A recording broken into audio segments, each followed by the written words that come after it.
Hello, my name is Joseph Mack, and I'm an attorney who regularly sues credit reporting agencies and businesses under the Fair Credit Reporting Act, also commonly known as the FCRA. This video discusses your rights under the FCRA if you discover incorrect information on your credit report. First, let's talk about why this is so important. Your credit reports are used by lenders to determine things like your eligibility for car loans, for mortgages, and the rates that you pay on those.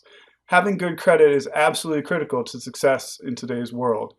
And those who have issues with their credit reports have a much harder time than people that have clean credit reports and information that is not false on their credit reports.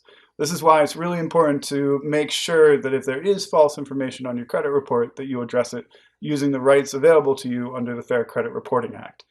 Even people who have low credit scores for a variety of reasons can still be very hurt by a single false entry on their credit report. If you're not sure what's on your credit report, you're entitled to a free credit report from each of the three major credit reporting agencies each year.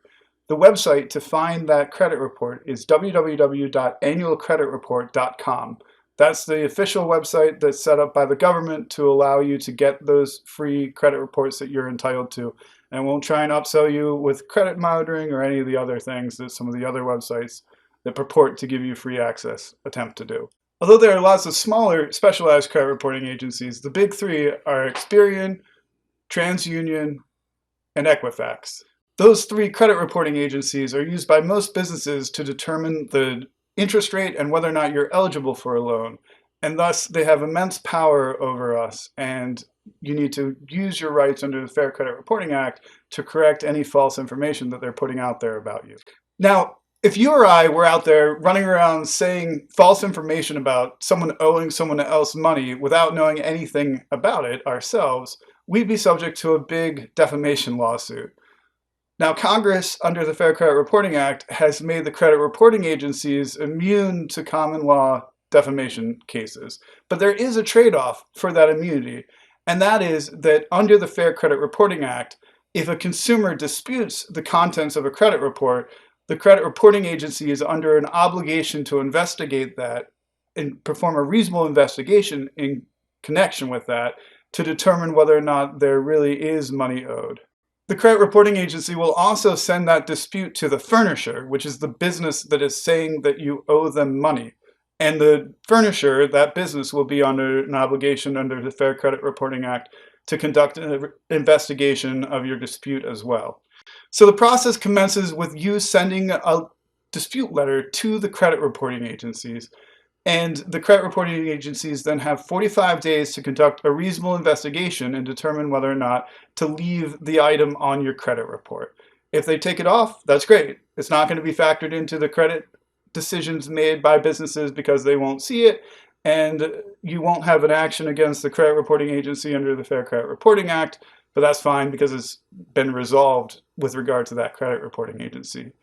However, unfortunately, the credit reporting agencies often fail to comply with their obligation under the Fair Credit Reporting Act to conduct a reasonable investigation and will leave an item on your credit report even though they haven't actually done that reasonable investigation to determine if it should be on there.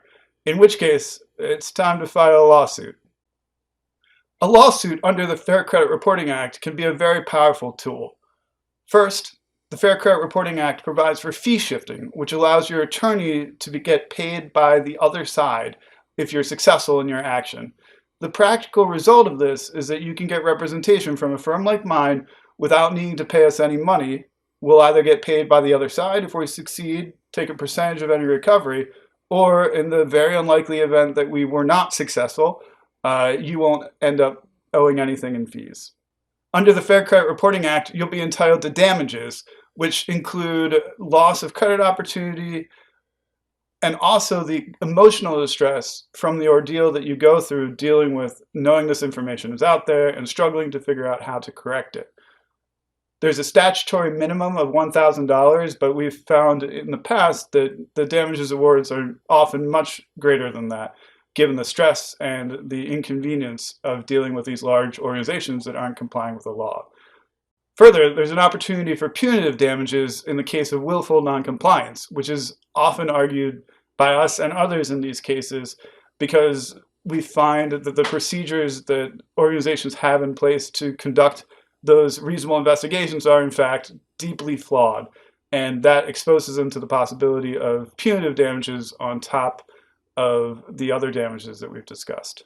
So if you've disputed an entry on your credit report and the credit reporting agencies are refusing to take it off, give my firm a call. We'll discuss it. I'll take a look at the dispute letter that you sent and make a determination whether or not you've complied with the Fair Credit Reporting Act and have a possible case. There's not a charge for that consultation, and I'd be happy to speak with you.